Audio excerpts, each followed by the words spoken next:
is better than the one I come from. What's going on, everybody? Welcome in, welcome in, welcome in. We're going to get this party started. Welcome in if you're watching on YouTube. Welcome in if you're watching on Instagrams. Welcome in if you're watching from space, the final frontier.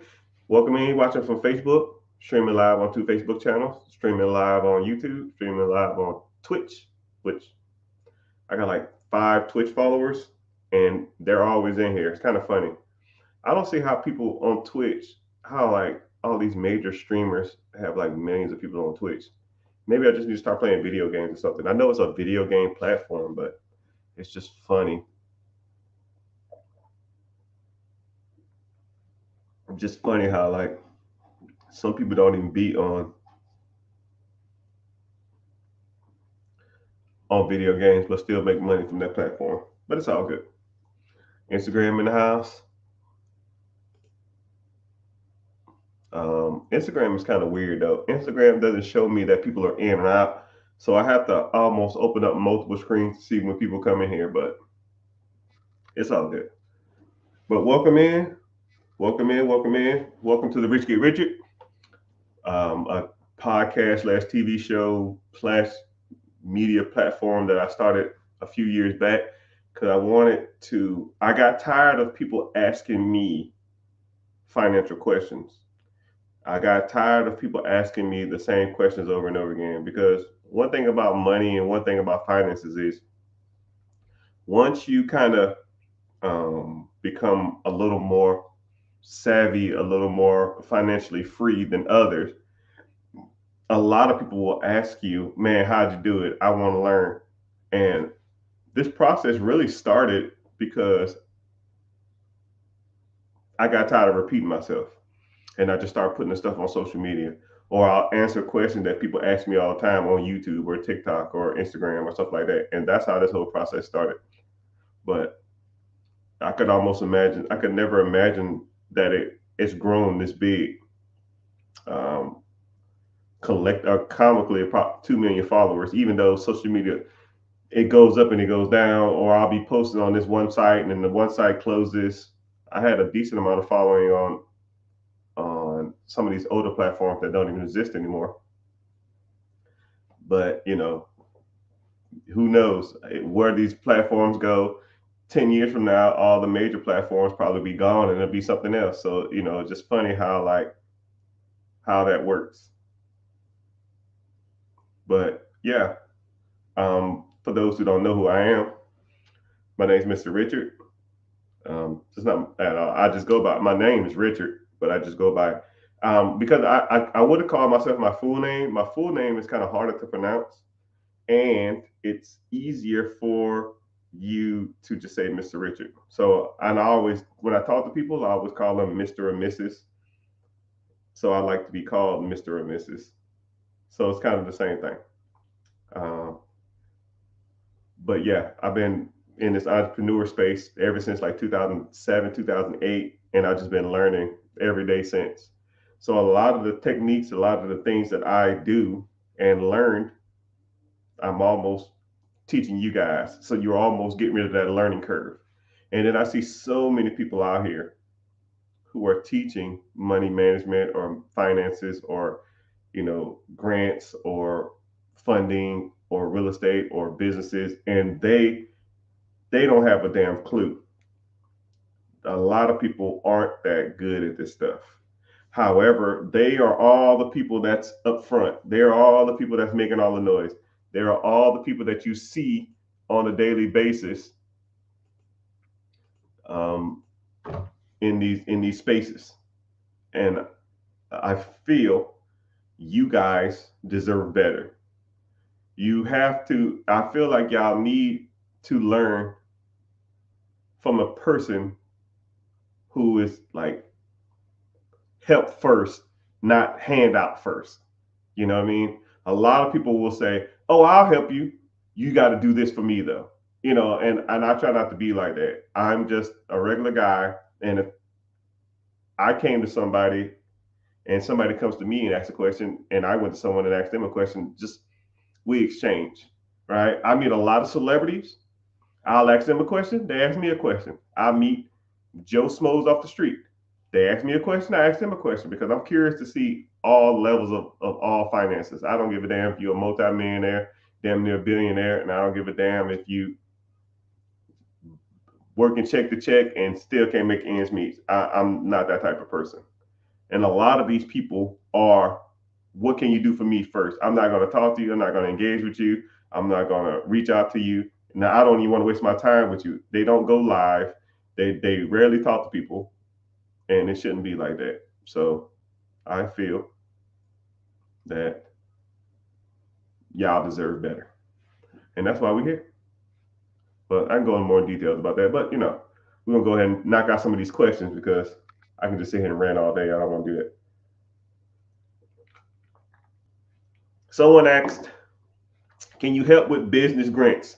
Yes, I can. I have a couple of business grant people that I associate with on a regular basis. And one, we can help you write them. And two, we can tell you where to submit them.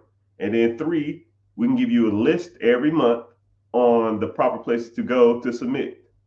There's one actually this month for somebody. It was a $1 million grant, and they're giving away $5,000 per person that they feel necessary.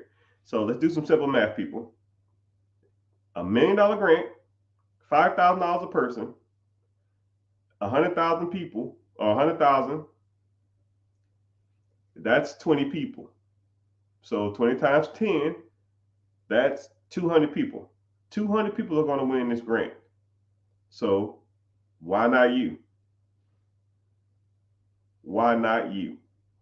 So that's why I always tell people, yo, if you have the opportunities to submit for grants, but you don't know what you don't know. So you have to start engaging and start learning where these grants are, and you got to start learning what to say on the grants, and you got to know where all to do this at, because a lot of times, you're not going to submit 1 grant a year and be like, man, I didn't get nothing. That sucks. It doesn't work like that, right? If you're going to submit for grants, you should be submitting 20 grants a month, but it's free money. If it's free money out there, multiple people are going to be applying for it, and you don't know what you don't know,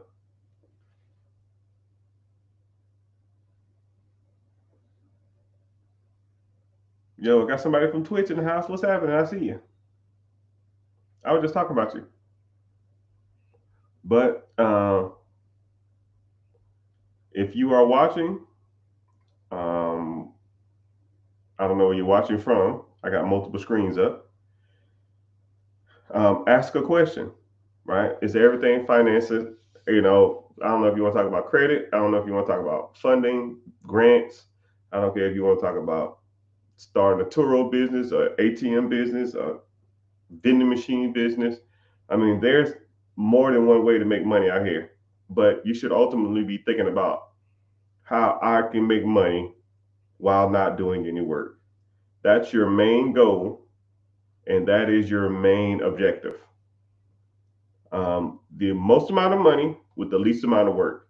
And it's not, and I try not to look at it from like a lazy perspective. Oh man, you're not doing anything. No. Right? It's not about not doing anything. It's not, don't look at it like that. Look at it as your time is more valuable than that. And you have to allocate your money and you have to allocate your time to buy stuff that makes you money while you're not doing anything. Because that's the only way you're truly going to grow. You can buy some ATMs, you can buy some vending machines, you can buy some rental cars, but you have to be there to probably deal with those cars. You got to be there to deal with that vending machines. You got to be there and deal with the ATMs if something goes wrong. You have to start thinking outside the box. You got to start thinking of, how can I make money and not be here? That's the goal, right? I want you to think of a random restaurant. Think of all right, everybody get a fast food restaurant in their head. All right. You got one? Random fast food restaurant. If you want, yeah, go ahead and name it if you want to. Put it down in the comment. Name a random fast food restaurant. McDonald's, Subway, Chick-fil-A, Chipotle. I love Chipotle. Dunkin' Donuts, Piggly Wiggly. Man, that ain't no damn fast food restaurant. Someone says Wendy's.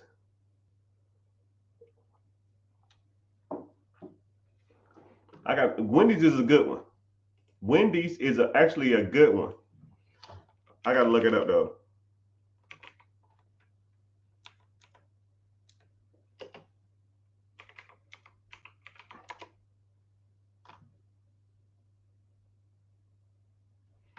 Wendy's is actually a good one.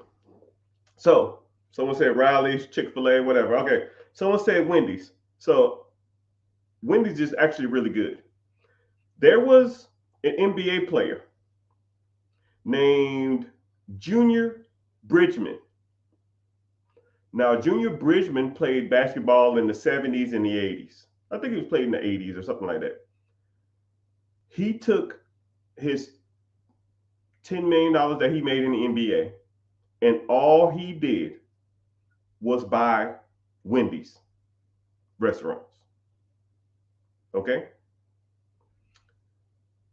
And then he took the profits from one Wendy's to buy another Wendy's, and buy another Wendy's, and then another Wendy's, and then another Wendy's. Um, at his peak, he owned close to 500 Wendy's. His net worth was somewhere in the range of $900 million. $900 million, that's LeBron James money. That's Magic Johnson money. That's Shaquille O'Neal money. Shaquille O'Neal don't even have that. That's Kobe Bryant money. That's Michael Jordan money. You know what I mean? I want you to think about it like that. There's a guy who only made 10 million bucks in the NBA, took that, flipped it, and flipped it to $80 million or $900 million. 450 Wendy's. Now, if you made $1 million at your job, okay? Is this a recording? Maybe. No. From YouTube. There's a guy who made $2 million at his job, and he flipped it to 900 million and 450 Wendy's. Now, if you made $1 million a year at your job, how many jobs could you have?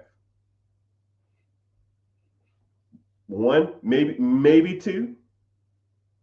If you made $1 million a year at a Wendy's, how many Wendy's could you own? I don't know, 450. I mean, you can own multiple processes that makes you millions of dollars. You only can work one, two, maybe three jobs. You have to get out of the job mentality. A lot of people will say stuff like, man, NBA money is good money. No, NBA money is a job. NBA players go broke all the time. NFL players go broke all the time. Baseball players go broke all the time. It's a job. You don't make money while you're not there. If you're not swinging the bat, shooting the hoop, or running the touchdown, you don't make money. You got to own processes that make money while you're sleeping. I don't give a damn. You make $1 million a year or $10,000 a year. All the process is the same, people. It's all the same. You take the money you work, you buy processes that make money. And once that money makes money, then you can ultimately, essentially, almost never be broke again. You know?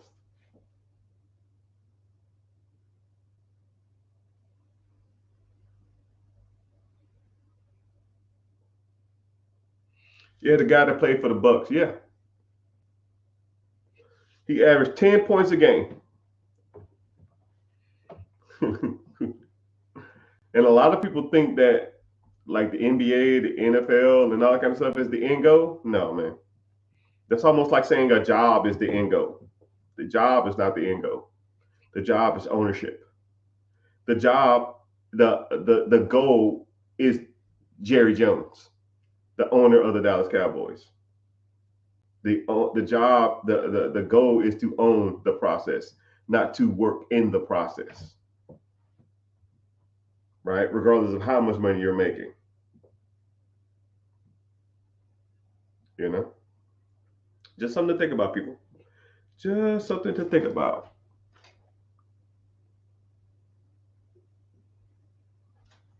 Someone said, I want to get into a building with occupied space, beauty industry workers, fingers crossed. Yeah, you can do that. It's almost like a salon suites, which I just helped the person build one like a month ago.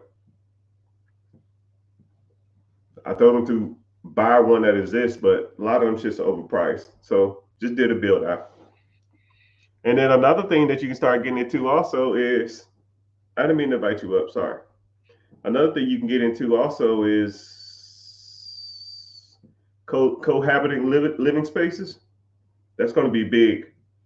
Mark my words. I don't know what the date is, but I'm telling you, buying houses and having like a common living area and then everybody in their room, almost think of like a college dorm, but for a house.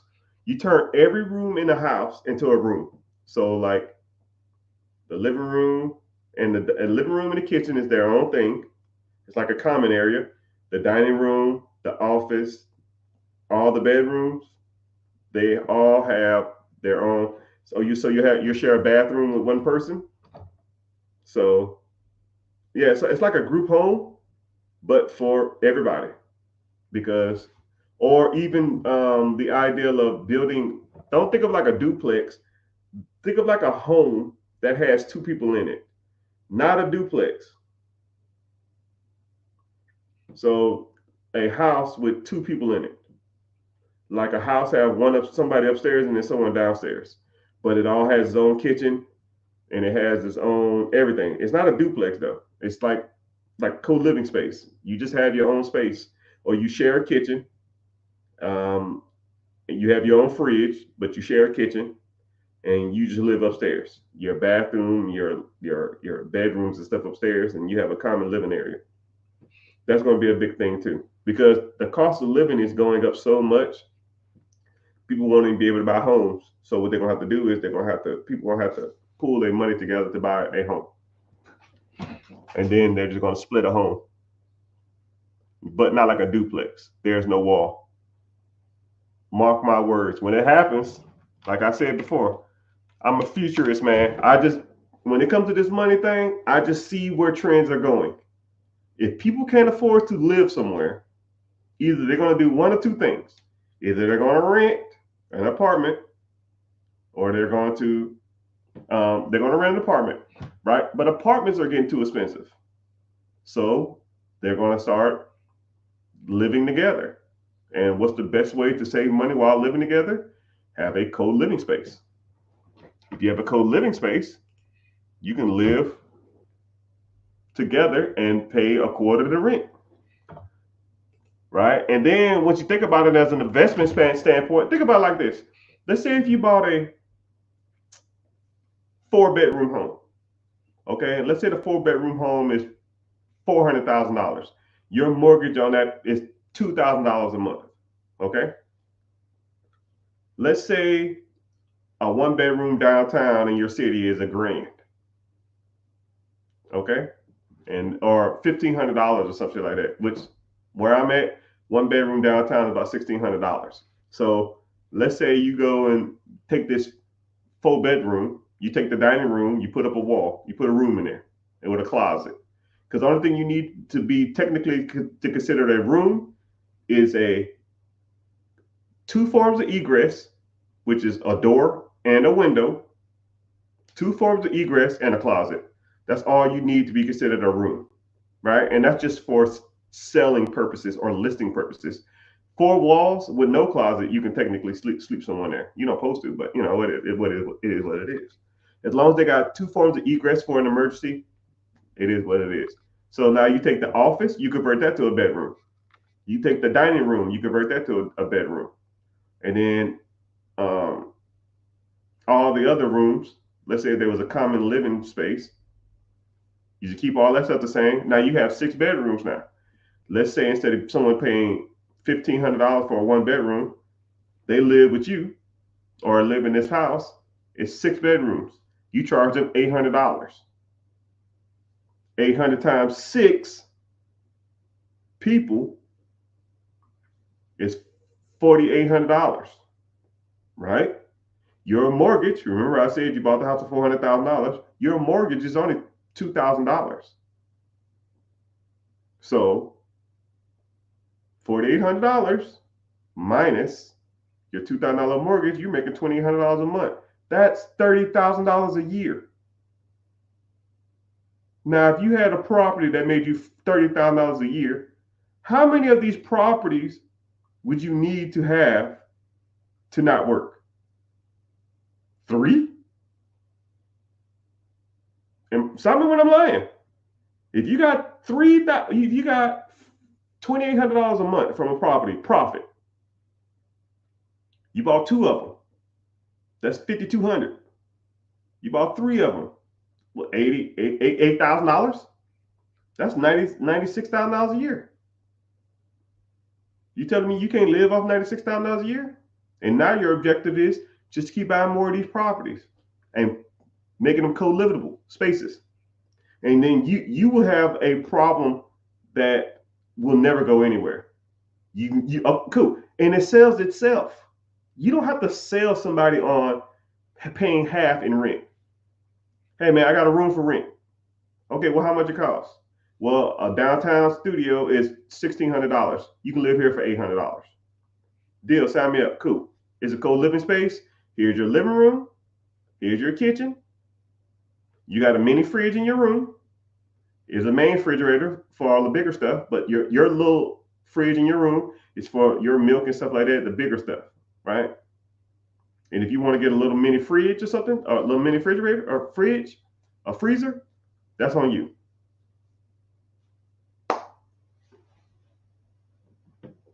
And you do that. And then you say, hey, it's $800 plus $50 for utilities and internet.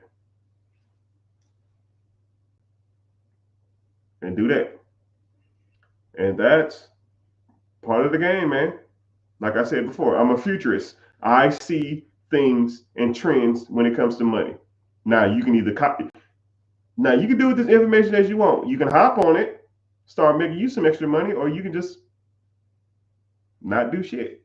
I don't care. That's on you. Do what you want to do. And then you can say, man, that's stupid. They ain't gonna make no money.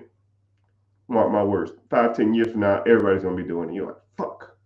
Somebody was talking about this. Yeah, it was me. But I already got mine.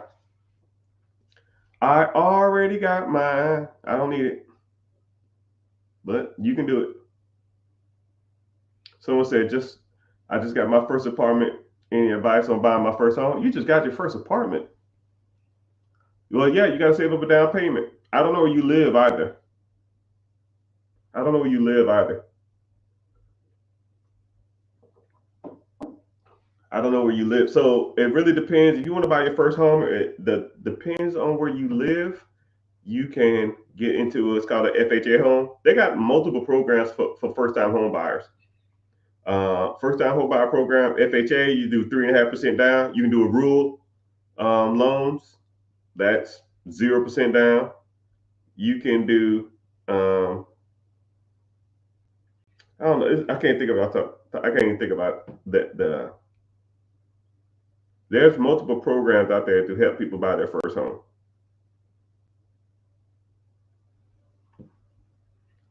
But, and then if you are in an area that's considered more expensive, you might want to move out some if that's your goal, or even getting into like a condo or something, or even getting into like a duplex. not duplex, a townhouse or something. But it's kind of crazy. If you're not in,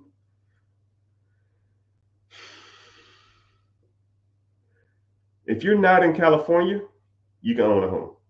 California, and California is even pushing it.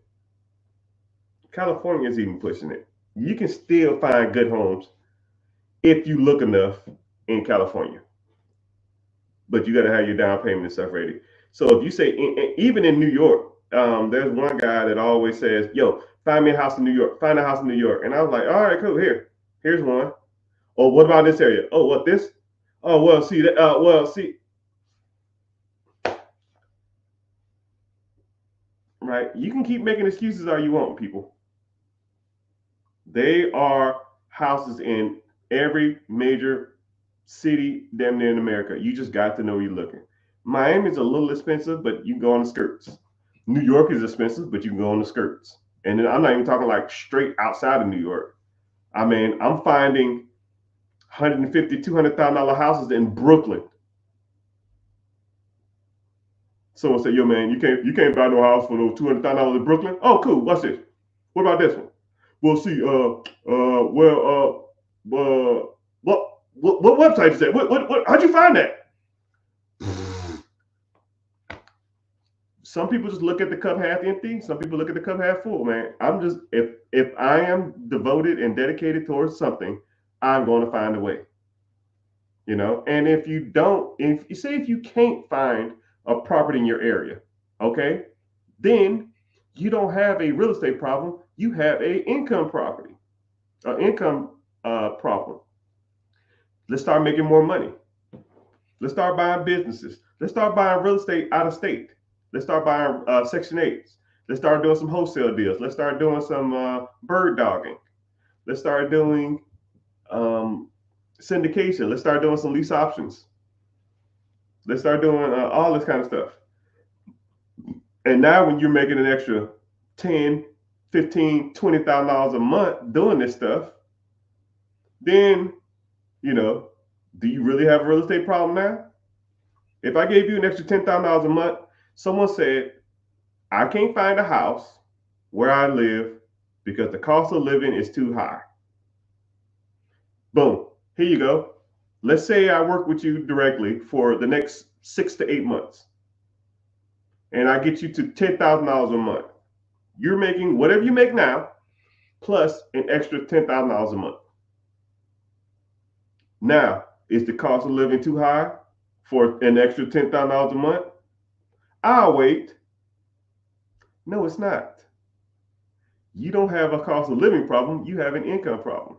If that's the case, which 99% of the time when people say, "I can't afford a house where I live," they're just looking at the wrong places. They're looking for homes that are above their means versus looking for homes that they don't necessarily want to be in. I mean, about as simple as it gets. I mean, that's like me. That's like you telling me there's no good cars out there for under $5,000. Shit, I could find you a car that'll work for the next 2 years for $1,000.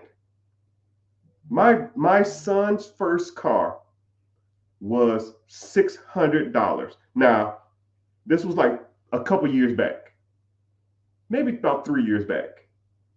$600.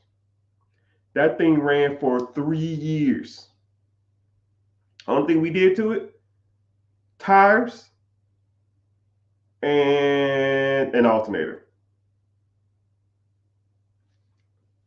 And new headlights, because I think he hit something and it messed up his headlight. So we had to get headlights off eBay. So let's think about it. 4 tires. It was a Honda Accord, 1997, Honda Accord, $600. We put about $300 worth of tires, $100 alternator, and $100 eBay headlights. We're all in $1,100. Now, if you told me you can't find a good car for under $1,000, I'll say bullshit because I found them. When people say the cost of living is high, you're living beyond your means, people. That's just my personal opinion, though, right? Now, you say cost of living is high. Cool. What are you paying for every month? You got Netflix, Hulu, Disney Plus. Let me guess, YouTube TV, Paramount. How much you spend in Amazon last month? How much was your car payment last month? I just told you my boy bought a car for $600. He's all in $1,100. So how much was your car payment last month? Your car payment is probably what he paid a month. Your car payment is what he bought his car for. It's just funny how people say they have an issue or a problem, but they really don't have a problem. They just have a spending problem.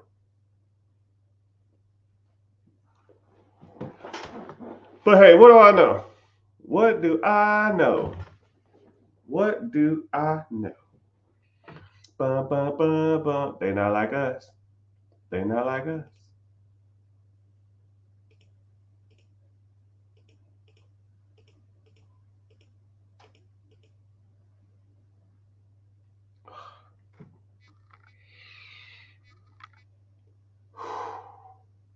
What the freak? I gotta do a little work. Give me a sec.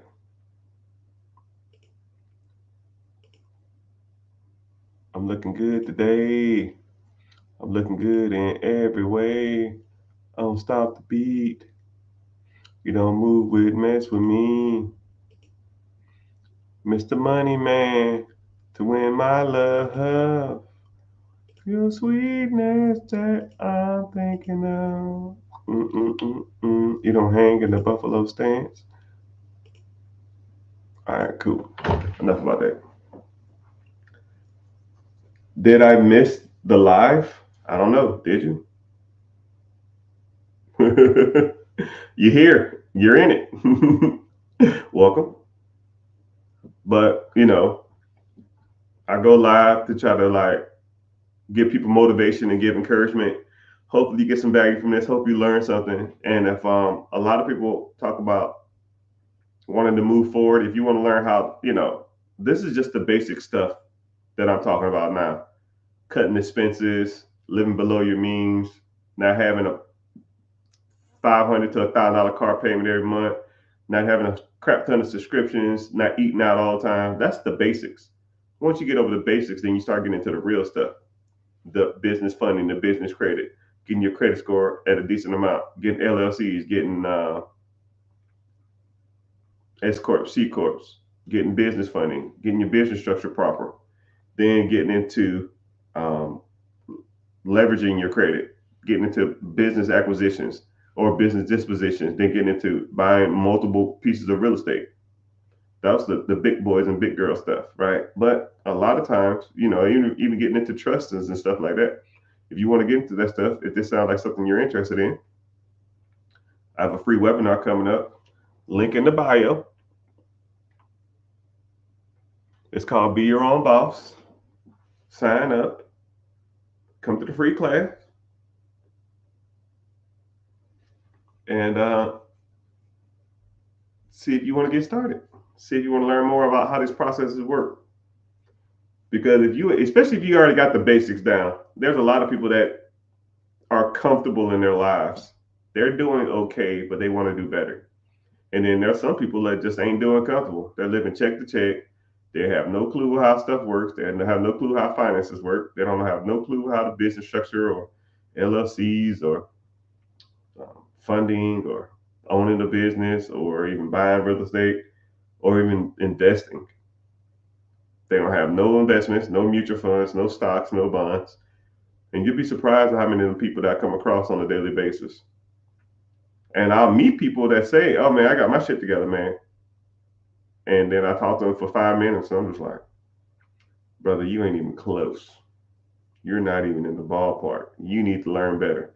You need to do this. You need to be doing this, right? And then what I'll do is a lot of time when I meet people, I'll just jot down everything. As soon as I say, yo, tell me about yourself, right? Because you can talk about yourself for an hour.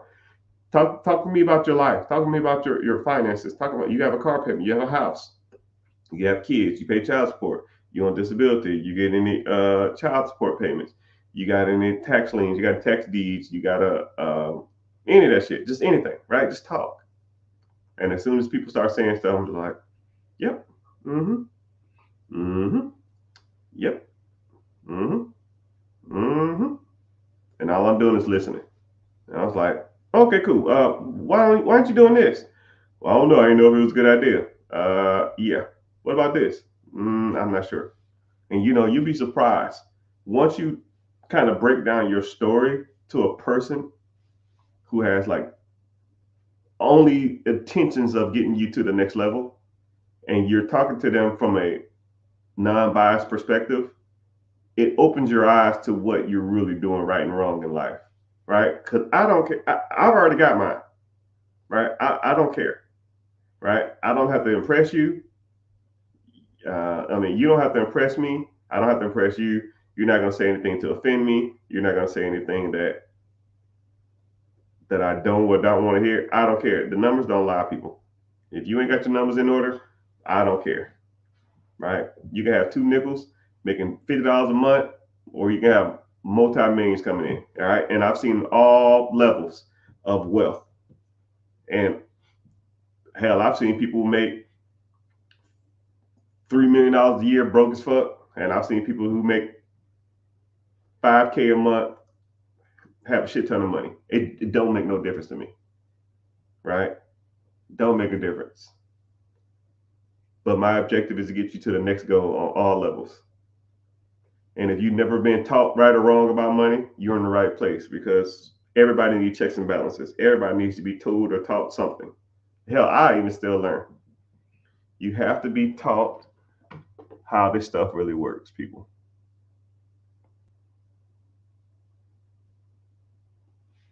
You gotta be taught how this stuff works. How this stuff works. But I appreciate y'all being here. Let me see what questions y'all got. What questions do y'all have for your boy?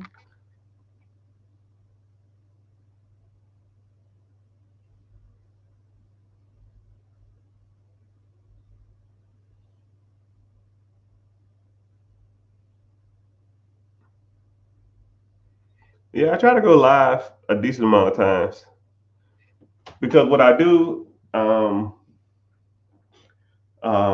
I almost it's easier for me to talk in a group setting too on a live versus talking in a individual setting, right? I could talk like this all day long. You have a question, or people ask me questions in like this setting, I talk all day.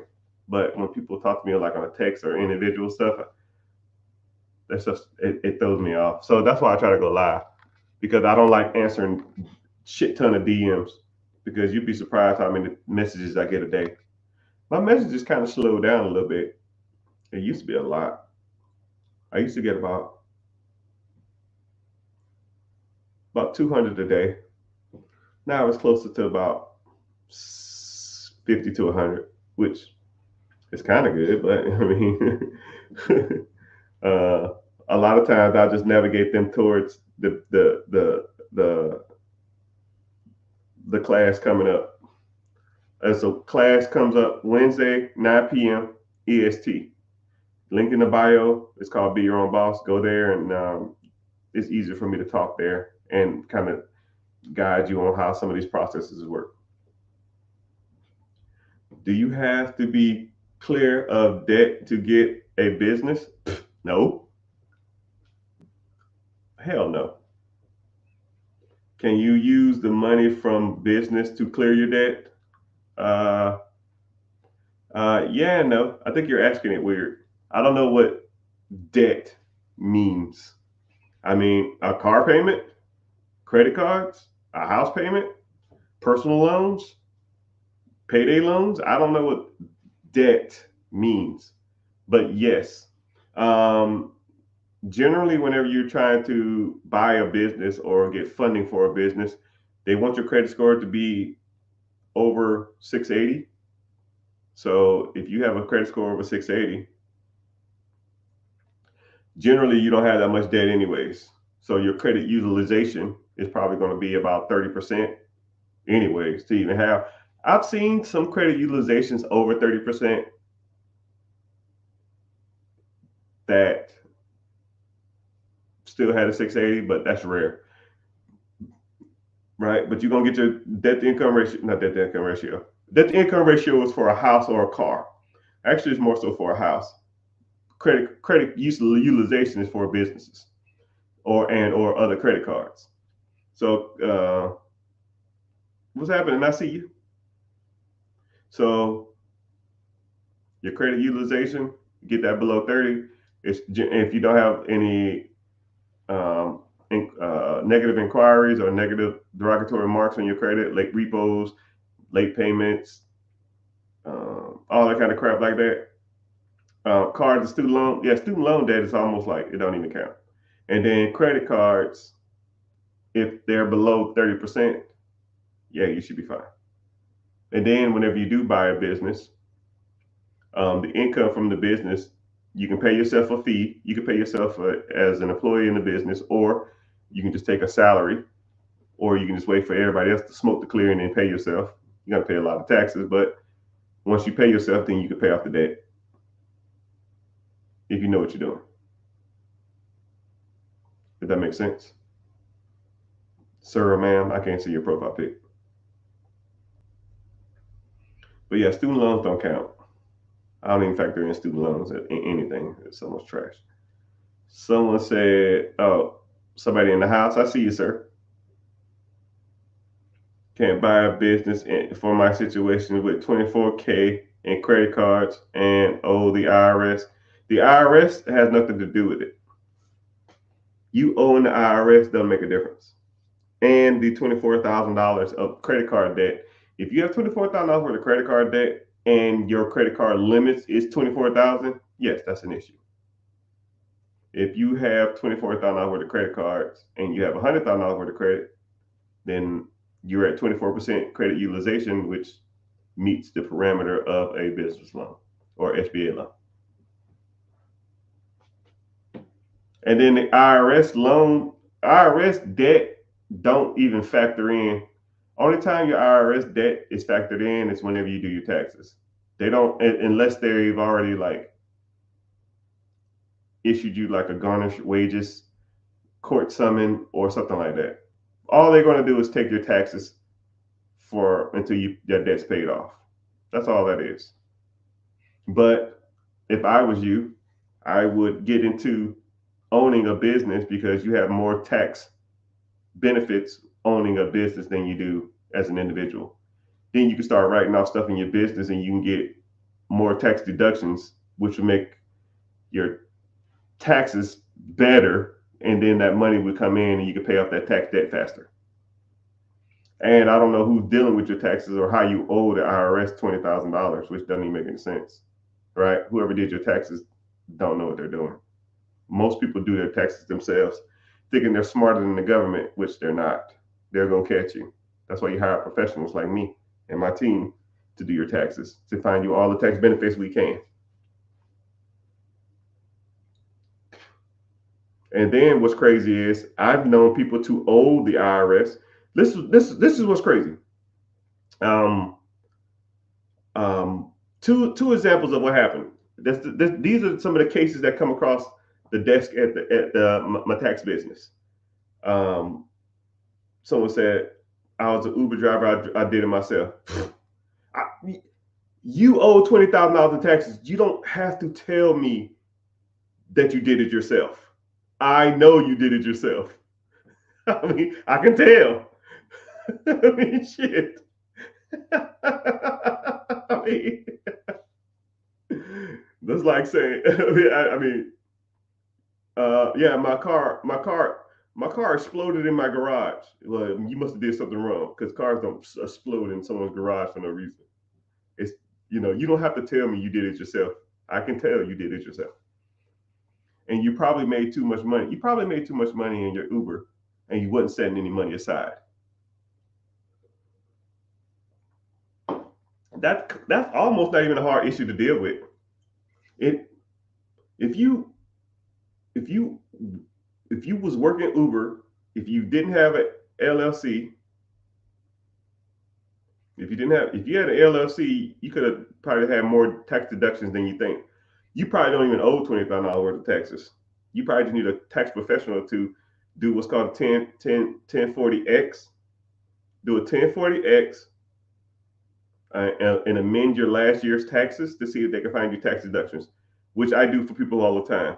Like, sir or ma'am, yeah, amend it. 1040X. I didn't even read your comment. I already know what you was talking about.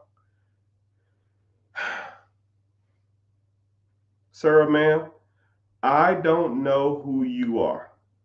I see you in the comments a lot. You need to click the link in the bio, join the free class, and really decide on moving forward with me and my team. Because if you don't, like, you have a $20,000 bill, right? And let's just say, for example, my tax team or the tax business, whatever, can get your taxable bill that you owe $20,000 to. Say if we can get it down to $8,000, we saved you $12,000. That in itself, that's free. Anybody who works with me, get that for free. You just join. Hey man, I need to do an amendment on my taxes. Here you go. The amendment form is like $200 or whatever. If we find you more money, you gotta submit your stuff yourself. But it's like $100 or $200. I think it's like $150 or something. Would you pay $150 to save $12,000, $13,000, $14,000, $15,000 on your taxes? We did a guy like 2 months ago, and he did an amendment. We found him $13,000. You know how sometimes, I hate the term no-brainers, but you're in a no-brainer situation. But hey, I don't force people to do it. I don't care. I hate forcing people to do anything they don't want to do. I just present the information. If you're interested, come through. If you don't, I don't care. I was rich before this and I'll be rich tomorrow. Don't care, right? I already got mine, right? I talk about the services I offer from a non-biased perspective. A lot of people talk about their stuff like it walks on water. They talk about their stuff like it's the Holy Grail. People talk about their stuff like you'd be dumb to miss out on this. That's one thing about me, man. I don't care. You want to move forward? Let's move forward. If not, it's your world. You owe 20 grand worth of taxes. I don't care. That's on you. I don't know why you would not want to. Some stuff just sells itself. Gas sells itself. Do you need commercials for gas? No. Gas sells itself. Yo, man, I saw this commercial for Chevron. Man, I'm gonna really get some Chevron gas. No, you don't need to sell gas. Gas sells itself. Gas will sell itself.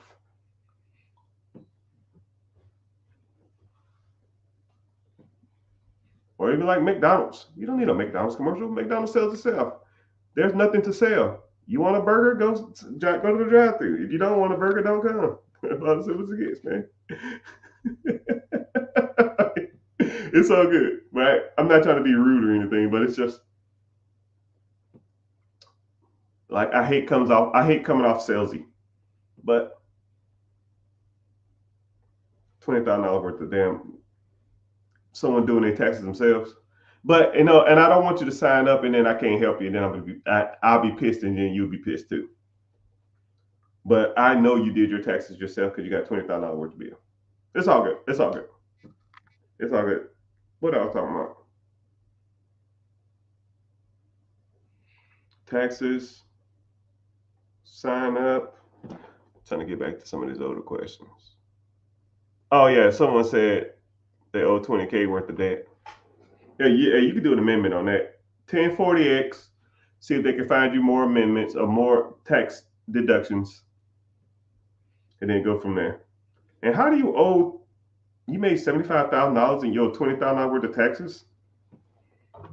That don't even make any sense. You're literally in a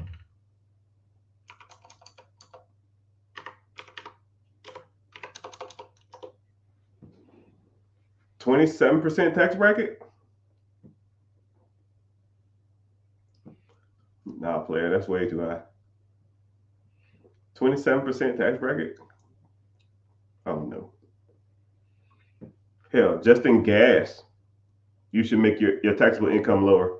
I don't know if you're single or married either.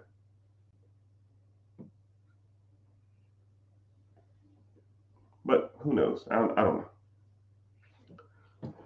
It's all good. It's all good.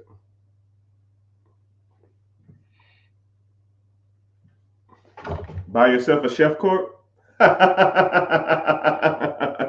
Oh, let me help you out there.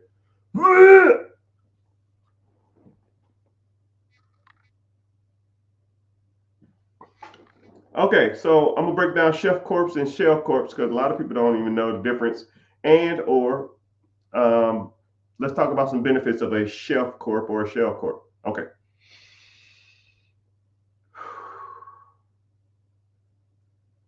So a lot of people don't even know the difference between a chef corp and a shell corp. A shell corp is where you try to hide money and hide things. Think of like a shell. You're hiding stuff under a shell. A shelf corp is a corporation that has business age. You set it on a shelf and you come back and you buy it because you want to buy it for business age.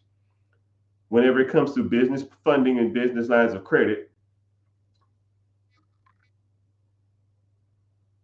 financial institutions have kind of stepped away from looking at a business's age as a determined factor for a loan. They're starting to gravitate towards PGing most accounts. So, for example, if I'll give you two examples, there's two guys walking to a bank. One guy has a chef corp. Let's say the corporation is 30 years old. Wow, they've been in business for 30 years. Wow, that's great. The guy who wants to borrow money, him or her has a 500 credit score, no money in the account, no money at that bank. Okay. The next guy walks into the bank. He has a corporation that he started Monday and it's Friday. 5-day old company. He has a credit score of 800 and he has a business checking account with you with $100 in it, a business savings account with you, $100 in it, and a personal checking account with you with $100 in it, and a credit card with that bank that's $2,000, but it's zero balance. Who do you think they're going to loan the money to? And both of these guys need money. Bing, bing, bing, bing, bing, bing, bing, bing. A guy with a 30-year-old business with shitty ass credit and no money? Or a guy with a business that's been a week old, that pays his bills on time, and has multiple products with that bank or that financial institution? I'll wait. I will wait.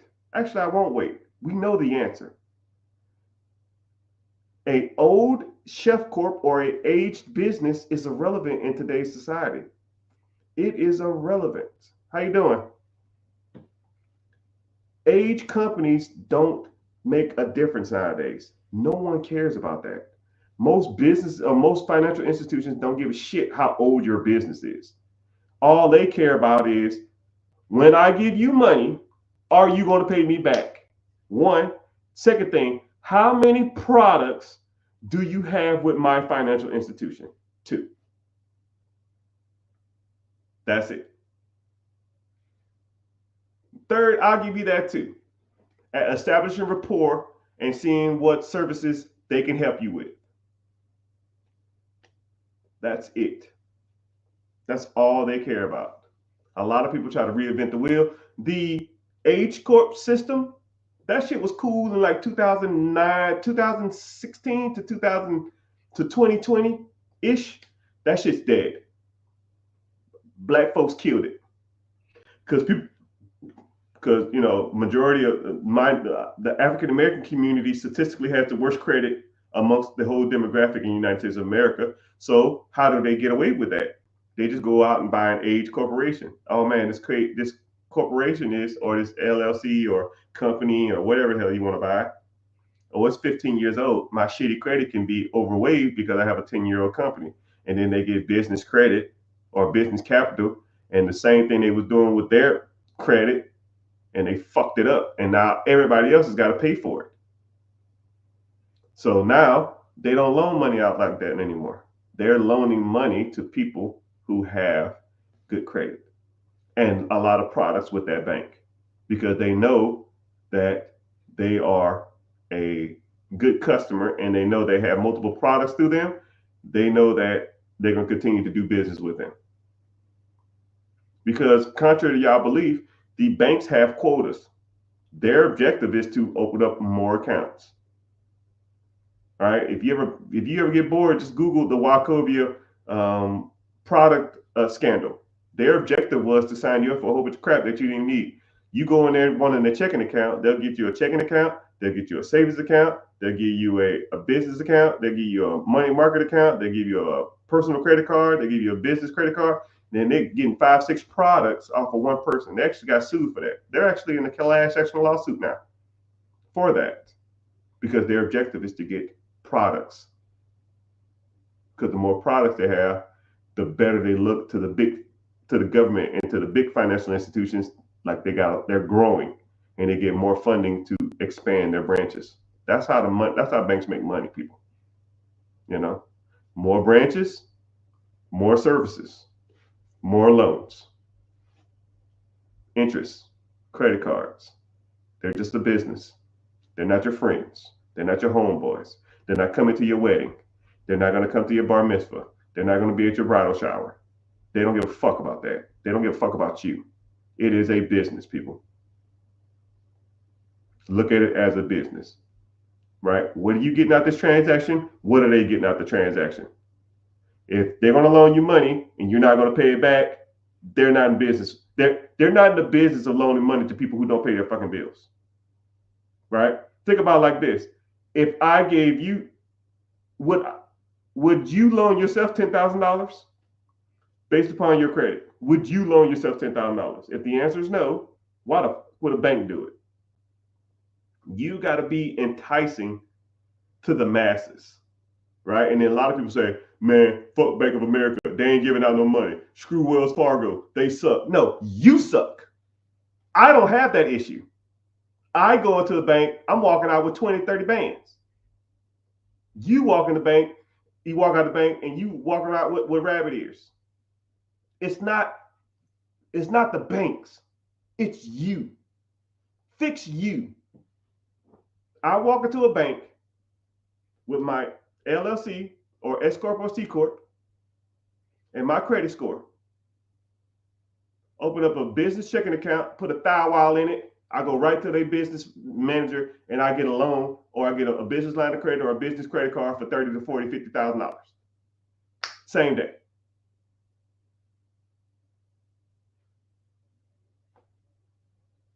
This stuff's not hard, people. You just got to know what you're doing. And that's how I accumulated millions of dollars worth of funding. Millions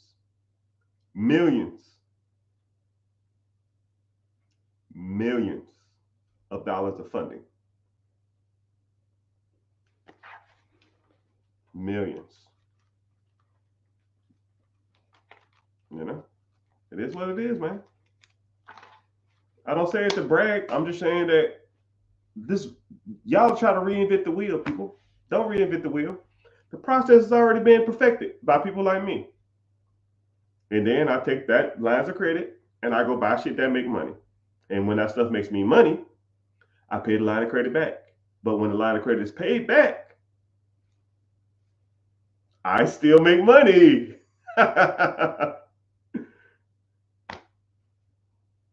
Right? people. But if this is a process that you want to learn more about, I got a class called Be Your Own Boss. Links in the bio. It's Wednesday at 9 p.m. EST. And that's pretty much how debt servicing works in a nutshell. And a lot of people, think that it's like trade lines and net 30s and net 60s, net 90s and Chef Corps and Dun and Bradstreet. Dude, all that's just trash. Trash, trash, trash. Decent credit, LLC. It gets you 99% of any damn loan out there. If you have a 700 credit score, you can raise $100,000 worth of capital by the end of this week or in a week's time. I've gotten an individual business funding with a 3-week-old LLC. 3-week-old LLC. Let's say, for example, an individual started an LLC on the 3rd of the month. By the 24th of that same month, he was getting business funding. The age is irrelevant.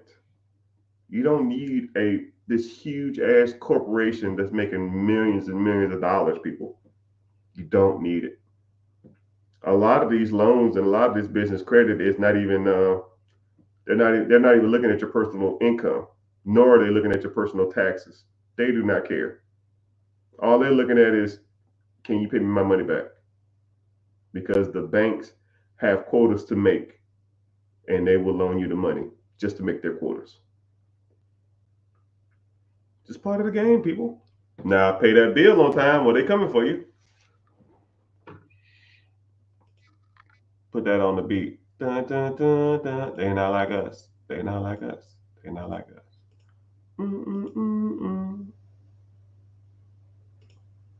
They not like us. They not like us. What time is it? I got some stuff to do. What do you think of interest-only mortgages?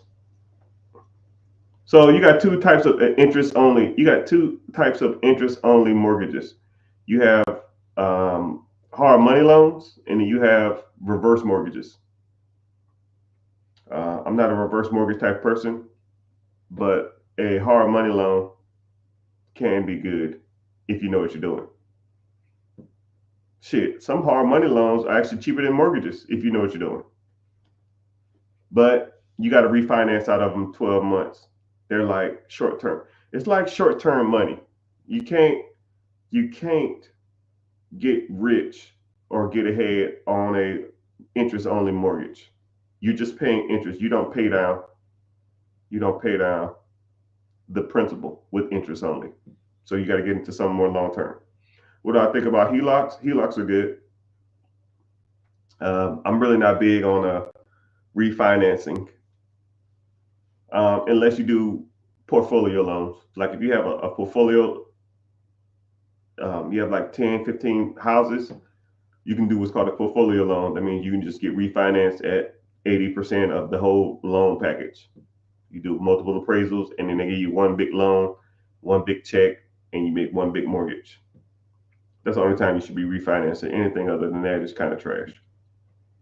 Interest rates are too high. They charge you 10 damn grand to damn do it refinance. You just do a HELOC, pay a simple fee, and then you can use it anytime you want to. And you only draw interest whenever you using it. I like HELOCs way better than refinancing. That's just my personal opinion. I gotta say that's my personal opinion on a lot of stuff because technically I'm not a financial advisor.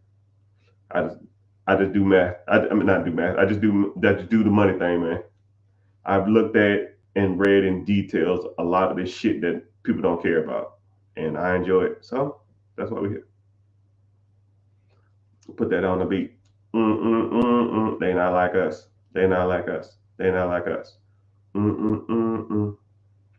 But it's all good. One couple more questions and I gotta bounce. I got stuff to do. No problem. Mm-mm-mm-mm. What's a good business selling, but ain't a state sale? What is a good business selling, but it's not an estate sale, asset sale? Okay. Should I pay off my mortgage at 2.5%? No. Hell no. Actually, I'm gonna get to both of y'all questions and then I'm gonna wrap it up. So, should you pay off your mortgage at 2.5%? No.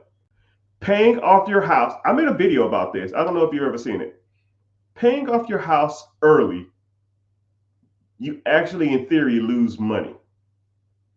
Let's say if you pay off your house early, and let's say your mortgage is $1,000, and you start paying $1,500 a month. So you pay an extra $500 a month towards your house. You'll pay your house off, let's say, 8 years earlier versus 30 years. You're at like 22 years. And then the 22 years, 22 to 30, you're saving $800 a month for 8 years.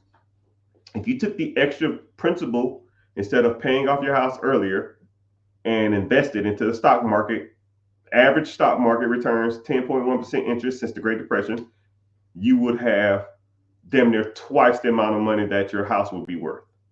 And what's crazy about having a paid off house doesn't do anything. Hey, I got a paid off cup. I got a paid off hat. I have a paid off microphone. Like, this doesn't make me money. Let's say if this was worth $1 million, does this make you money? Hey, it make you money every month? No. You buy some stocks. Let's say you have $1 million worth of stock.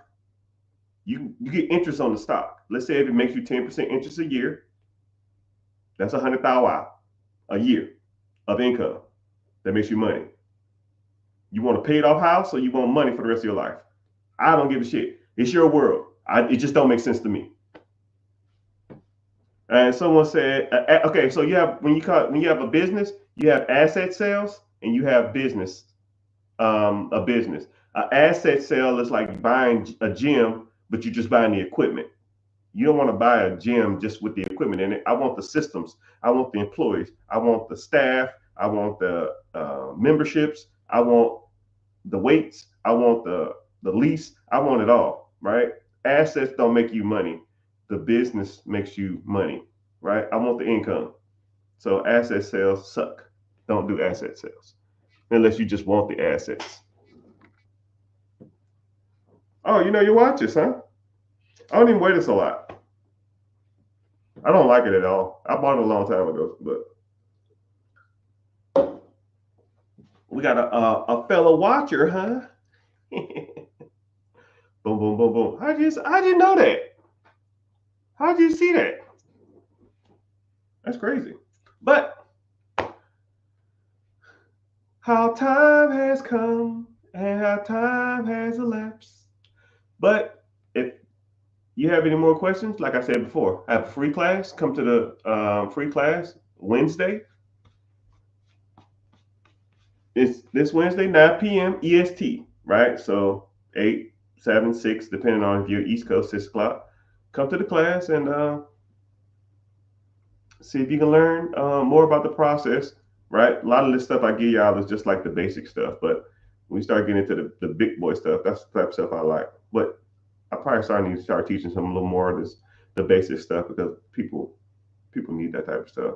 And I try to, I like educating. That's what we're here for. All right, but appreciate y'all being here. Stay tuned. Make sure you turn on your notifications, your live notifications, and come in here, ask the questions, and then we can kind of get some stuff going. Appreciate y'all being here, and later, dudes.